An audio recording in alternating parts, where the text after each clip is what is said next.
That's my baby. Yeah. On November 23, 2021, Empress Azani Johnson was born. Daddy, baby. Tell me how that feels to hold your new baby. It's phenomenal, man. You know, you see this little person come out looking like you. Her parents, John and Tiffany, had met a year earlier. Tiffany, already a mother of 4. They brought Empress home, joining her 4 siblings. They say the house felt full and happy. You just saw the new energy that she brought into the household.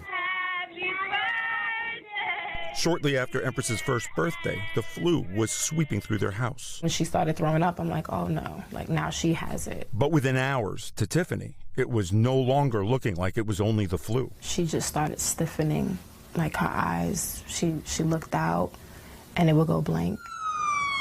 They called 911. Inside the ambulance, Tiffany was frantic. I don't know if I was being a little over-invasive. That's my baby. And I'm telling her to move the face mask down a little bit. At the hospital, Empress did test positive for the flu, but Tiffany was struggling to understand why her daughter was getting so sick so fast. I think they got upset that I kept on asking questions, so they kicked me out the room. Her panic may have been perceived as a problem. Medical records noted an EMT told doctors that Tiffany had been extremely nasty in the ambulance and that she interfered with her daughter's care. Empress was given a head scan. It showed no signs of trauma, no bleeding, nothing to suggest neglect or abuse. But it did show possible brain swelling. Empress was unresponsive. She was transferred to a nearby hospital that had a pediatric intensive care unit. Doctors explained prolonged seizures had starved her brain of oxygen. Days passed. Empress remained on life support. I was in the bed with her. The whole time? Yes. I just prayed. I prayed a lot.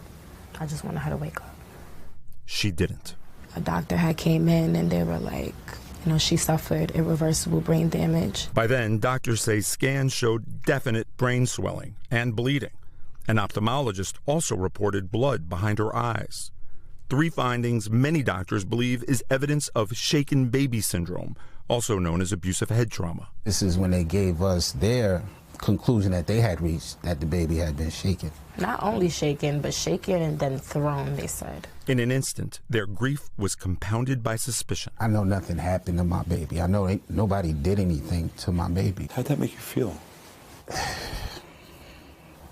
Man, helpless, powerless. Not only to be in a room where your daughter is fighting for her life, but being in a position where you now have to fight for yours as well. Suspicion turned into separation when a social worker walked in, holding a cell phone. And it was the judge telling me, do I consent to my kids being taken away from me? And what do you say to him? I said, no, absolutely not. I was scared to death. Those are my kids. With that call, the state had taken control. All 4 of Tiffany's children were taken from her and placed with her mother.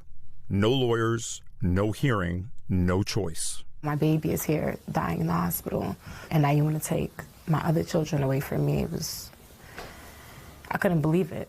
Empress never recovered. 2 days after Christmas, life support was turned off, her mother holding her tiny hand.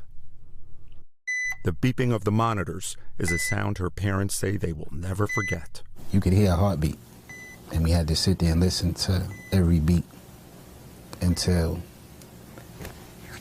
there were no more. Tiffany and John went home, devastated and alone.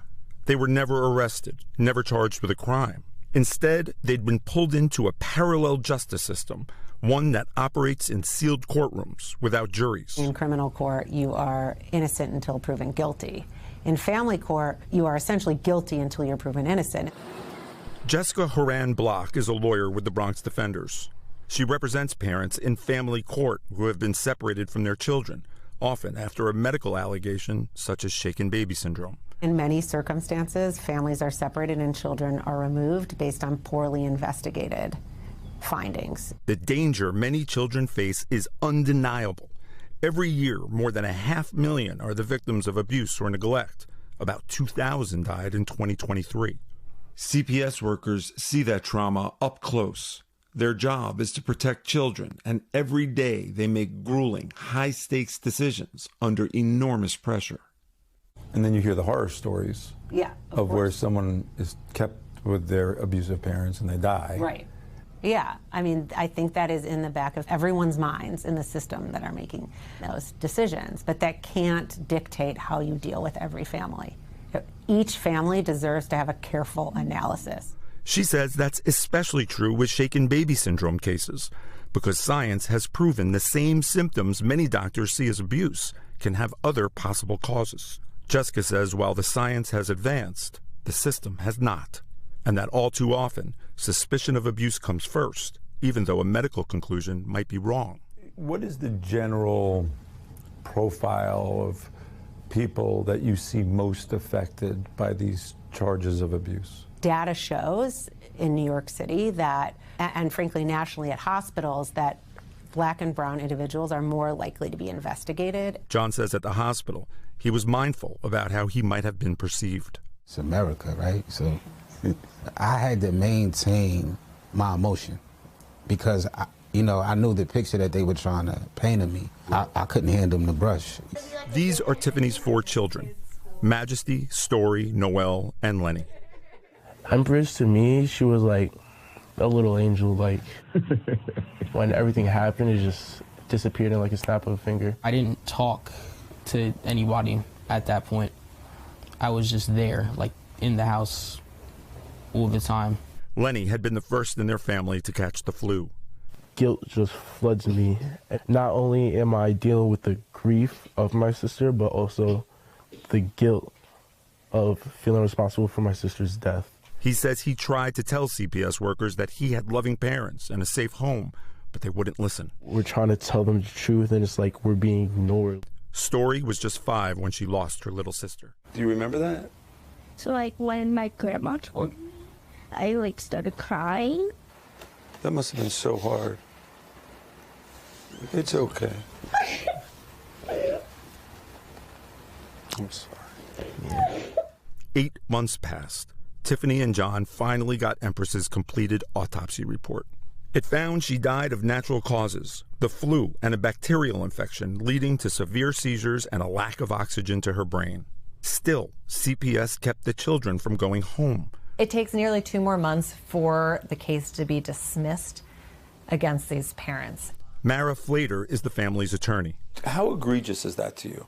As a human, it is shocking knowing that you got it wrong and not having the human decency to apologize for your error. Especially when authorities knew the truth. The gold standard of an autopsy had come back and conclusively shown that this infant died of a tragic illness. There were no signs of abuse. And the child welfare system failed these children. Tiffany and John are now suing the hospital, the employees involved, and Nassau County, which runs Child Protective Services.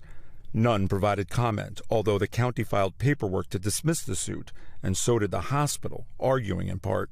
It would be completely unheard of for a doctor to disregard the most alarming clinical findings indicating abuse merely because there could potentially be other explanation.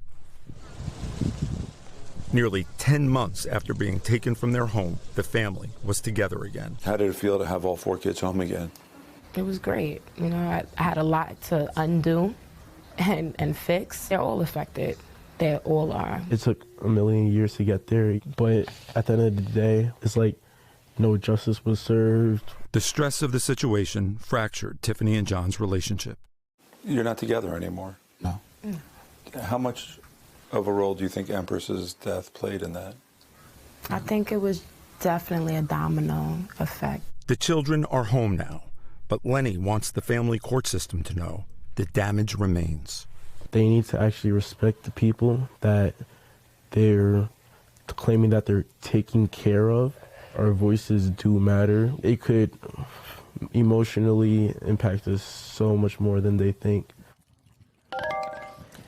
Dan is joining us now. We're so glad to have you and this important reporting with us here again tonight. You talked about the paperwork filed to dismiss the suit. I know you had a chance to catch up with one of the family attorneys just, I think, recently, right? What's next? I did. Thank you, Hallie. I spoke with the Johnson's attorney today, and she tells me this is going to be a months-long process. And the first step tried not to have the case dismissed. But whatever happened specifically with this case, the bigger issue it represents is how challenging these decisions are and the consequences of what happens to families when the system gets it wrong. I mean, child abuse, as we all know, is obviously a huge problem in this country. It's striking. It's sad how pervasive it is. In the piece, we laid out how the government tracks those numbers. But what's not tracked are cases like tonight's story, where parents are not arrested or charged, but a family court judge removes children based on a medical misdiagnosis. But these stories rarely make headlines because, by nature, many of the details in family court remain confidential. But, Hallie, we're going to keep reporting on these stories, and thanks for the three-part series. We thank you for watching, and remember, stay updated on breaking news and top stories on the NBC News app or watch live on our YouTube channel.